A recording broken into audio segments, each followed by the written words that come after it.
64 জেলা থেকে 61 জেলা চলে 72 সালের সংবিধানে, আমার পার্বত্য চট্টগ্রাম চলে 1900 সালের ব্রিটিশ আইনে।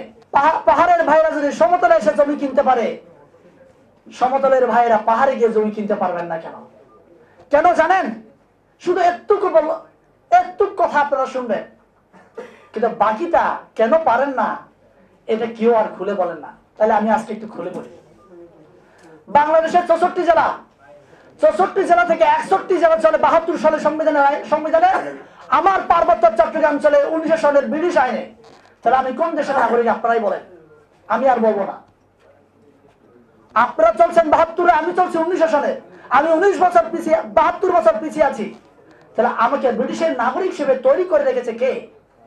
আমি কি সংসদের মন্ত্রী, নাকি আমি সরকারের কোন লোক?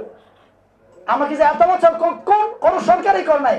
তবে আমি আশাবাদী, বর্তমান সরকার 1997 সালের 2 ডিসেম্বর যে পার্বত্য চুক্তি হয়েছে, সেই চুক্তি বিরোধী আন্দোলনে বিএনপি সরকার রাজপথে সোচ্চার ছিলেন। আশা করব এই বিএনপি সরকারের আমলে আমার এই পার্বত্য চট্টগ্রামে যে অশান্তি চুক্তি হয়েছে, এই অশান্তি চুক্তিকে বাতিল করে নতুন ভাবে এই পার্বত্য চট্টগ্রামে কিভাবে শান্ত করা যায় সেই পলিসি গ্রহণ করবে।